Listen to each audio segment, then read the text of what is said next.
ఎవరికి పోస్తున్నారు కూడా కనపడలేదు.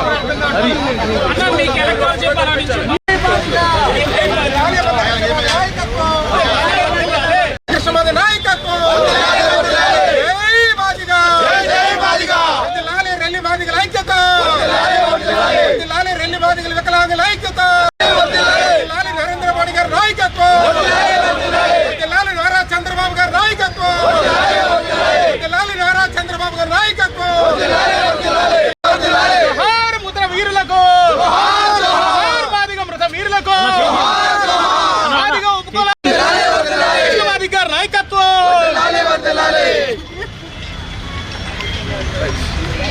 మాదిగారెల్లి ఒప్పుకోవాలి ఐక్యత, ఒప్పుకోవాలి ఐక్యత, మాదిగారెల్లి ఒప్పుకోవాలి ఐక్యత. జై మాదిగా,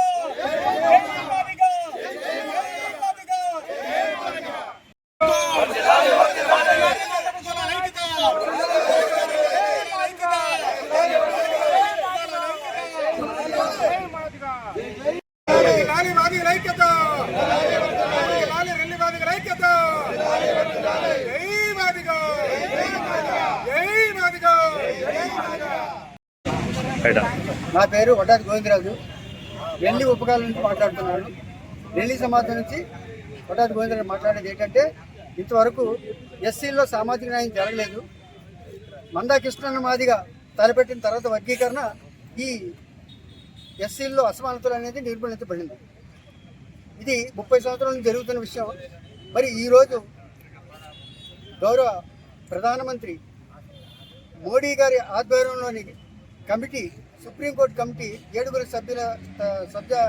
సభ్యుల కమిటీ దీనిలో తీర్పునిచ్చింది. ఈ తీర్పు రాష్ట్రాలకు అనుగుణంగా ఎస్సీలని విభజించుకోవచ్చని తీర్పు ఇచ్చింది.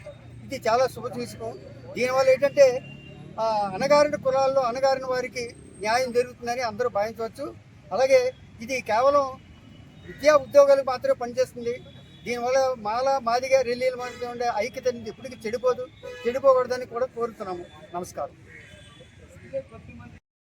నా పేరు మెత్తల్ల చంద్రమాదిగా, ఎంఆర్పిఎస్ సోషల్ మీడియా ఆంధ్రప్రదేశ్ రాష్ట్ర కోఆర్డినేటర్. ముందుగా ఇక్కడికి వచ్చినటువంటి పాత్రికేయ మిత్రులకు, ఎంఆర్పిఎస్ నాయకత్వానికి, ముఖ్యంగా మాదిగల ఆరాధ్య దైవం గౌరవశ్రీ మందకృష్ణ మాదిగన్న గారికి ప్రత్యేకమైన ధన్యవాదాలు. 30 సంవత్సరాల నుంచి ఏ ఆకాంక్ష కోసం అయితే మాదిగ సమాజం ఎదురు చూసిందో, ఏ కోరిక కోసం అయితే మాదిగ సమాజం ఎదురు చూసిందో, అది సుదీర్ఘమైన ఉద్యమంగా కొనసాగి ఈరోజు భారతదేశ వ్యాప్తంగా ఒక సువర్ణ లిఖించబడినటువంటి ఒక అవకాశంతో ముందుకొచ్చినటువంటి ఎస్సీ వర్గీకరణ తీర్పుని ఈరోజు భారతదేశంలోనూ దక్షిణ భారతదేశంలోనూ ముఖ్యంగా 2 తెలుగు రాష్ట్రాల్లోనూ మాదిగ సామాజిక వర్గం మరియు ఉపకులాలు ఆస్వాదించడం, స్వాగతం పలకడం జరిగింది. ఈరోజు మాదిగల యొక్క హక్కుల కోసం 1994 జూలై 7వ తేదీ ప్రకాశం జిల్లాలో ఎంఆర్పిఎస్ ఉద్యమం ప్రారంభించడం జరిగింది.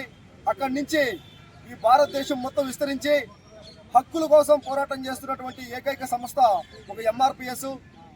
ఈ సుదీర్ఘమైన కాలంలో ఈ దేశంలో ఎన్నో వ్యవస్థలు, సంస్థలు ప్రారంభమైనప్పటికీ అవి కాలగర్భంలో గడిచిపోయి ఈ భారతదేశంలో హక్కుల కోసం పోరాటం చేసినటువంటి ఏకైక సంస్థ ఎంఆర్పిఎస్.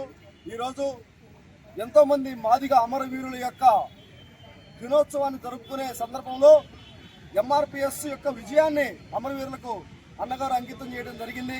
ఈరోజు నవంబర్ 11వ తేదీ హైదరాబాద్లో ఎప్పుడైతే మాదిగల విశ్వరూప మహాసభకు దేశ గౌరవనీయులైన నరేంద్ర మోడీ గారు హాజరయ్యి ఎస్సీ వర్గీకరణ మీద ఎప్పుడైతే హామీ ఇవ్వడం జరిగిందో ఈరోజు అదే నెరవేరింది. గౌరవశ్రీ మందకృష్ణ మాదిగన్న గారు నరేంద్ర మోడీ గారిని నా అన్నతో సంబోధించి మా జాతికి మీరు అండగా ఉండాలని చెప్పినని అన్నగారు ఆ రోజు నరేంద్ర మోడీ గారిని కోరడం జరిగింది. అదే ఈరోజు నెరవేరింది. ఎస్సీ వర్గీకరణ ద్వారా ఎస్సీలో ఉన్నటువంటి అన్నదమ్ములుగా ఉన్నటువంటి 59 ఉపకులాలు ఈ యొక్క 15% రిజర్వేషన్ ని జనాభా దామాషా పంచుకోవడం మాత్రమే అనేది ఎస్సీ వర్గీకరణ యొక్క ప్రధాన ఉద్దేశం. ఇది ఎవరికి వ్యతిరేకం కాదు, ఎవరికి అనుకూలం కాదు. ఎవరి జనాభా ఎంత ఉందో వాళ్ళకి అంతగా ఈ భారతదేశంలో ఉన్నటువంటి ఆర్టికల్ 14, 15ని ఆనాడు డాక్టర్ బిఆర్ అంబేద్కర్ ఎవరి జనాభా ఎంతో అందరికీ సమాన ఓటు ఉందని చెప్పి రాజ్యాంగంలో పొందుపరచడం జరిగింది కాబట్టి అది ఈ రోజు దేశ గౌరవనీయులైన నరేంద్ర మోడీ గారు ఈ కళను నెరవేర్చి ఈ భారతదేశంలో ఉన్నటువంటి దళిత సామాజిక వర్గాలకు అందరికీ సమన్యాయం చేసే విధంగా ఈ 14-15 ఆర్టికల్ను దృష్టిలో పెట్టుకొని ఈ రోజు దేశ ప్రధాని ముందుకు రావడం జరిగింది. అంటే ఈ రోజు గౌరవశ్రీ మందకృష్ణ మాదిగన్న గారు ఎన్నో పోరాటాలు, ఎన్నో కేసులు, ఎన్నో నిర్బంధాలు చేసుకుంటూ తన యొక్క జీవితాన్ని, కుటుంబాన్ని వదిలేసి కూడా మాదిగ జాతి కోసం పోరాటం చేయడం జరిగింది. ఆ యొక్క పోరాట ఫలితమే ఈ రోజు భారతదేశ వ్యాప్తంగా మాదిగలకు ఒక పండుగ వాతావరణం చేసుకునే అవకాశం వచ్చింది. కాబట్టి ఈ ఒకే ఒక అంశంగా ఈ రోజు భారతదేశానికి స్వాతంత్రం ఆగస్టు 15వ తేదీ చెప్పుకుంటే ఈ భారతదేశంలో ఉన్నటువంటి మాదిగలకు స్వాతంత్రం వచ్చిన రోజు ఆగస్టు 1గా మా యొక్క మాదిగ సామాజిక వర్గం అలాగే ఎంఆర్పిఎస్ నాయకత్వం అన్నగారి దృష్టికి తీసుకొని పోయే విధంగా ఖచ్చితంగా ఇది ఒక లిఖించబడినటువంటి రోజుగా అన్నగారి దృష్టిలో ఉంది. ఖచ్చితంగా ఎస్సీ వర్గీకరణ ద్వారా సాధించుకున్నటువంటి ఫలితాలు అట్టడుగు వర్గాలకు, ఈ భారతదేశంలో ఉన్నటువంటి ఎస్సీలకు మరియు రాష్ట్రంలో ఉన్నటువంటి ఎస్సీ ఉపకులాలకు సమాన వాటా ప్రకారంగా అందుబాటు అయ్యి వాళ్ళ యొక్క జీవితాలు అభివృద్ధి చెందాలని అన్నగారి యొక్క చిరకాల కోరికగా ఈ ఉద్యమాన్ని మొదలుపెట్టడం జరిగింది. ఈ దేశ ప్రధాని మనకు తోడుగా ఉండి ఎస్సీ వర్గీకరణను ముందుకు వచ్చి చిరకాల కొరకు చివరి మెట్ల మీద నుంచి విజయానికి అందించడానికి గౌరవశ్రీ నరేంద్ర మోడీ గారు అలాగే దేశంలో ఉన్నటువంటి కేంద్ర ప్రభుత్వం అనుకూలమైన వాతావరణంతో అన్నగారిని అన్నని స్వాగతించడం జరిగింది. ఈ రోజు అన్నగారికి తోడుగా ఉన్నటువంటి గౌరవ నరేంద్ర మోడీ గారికి ప్రత్యేక ధన్యవాదాలు తెలియజేస్తున్నా.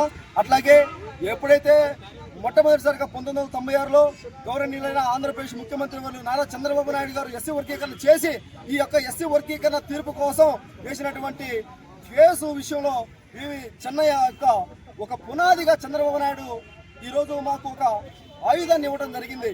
ఖచ్చితంగా చంద్రబాబు నాయుడు యొక్క నాయకత్వంలో అటు తెలంగాణ రాష్ట్రంలో రేవంత్ యొక్క నాయకత్వంలో ఎస్సీ వర్గీకరణను ఖచ్చితంగా అమలుపరుచుకొని మాదిగ ఉపకులాలు వాళ్ళ యొక్క బిడ్డలు మంచి హోదాలో ఉండి వాళ్ళ యొక్క జీవితాలు అభివృద్ధి చెందుతాయని కోరుకుంటూ ఈ యొక్క మాదిగ జాతికి ఒక తేనె లాంటి ఒక ఎస్సీ వర్గీకరణ యొక్క కోరిక నెరవేర్చినటువంటి గౌరవనీయులైన దేశ ప్రధాని నరేంద్ర మోడీ గారికి ఎంఆర్పిఎస్ నాయకత్వం తరపున మరియు ఆంధ్రప్రదేశ్ ఎంఆర్పిఎస్ సోషల్ మీడియా తరపున ప్రత్యేకమైన ధన్యవాదాలు తెలియజేస్తూ ముగిస్తున్నాను.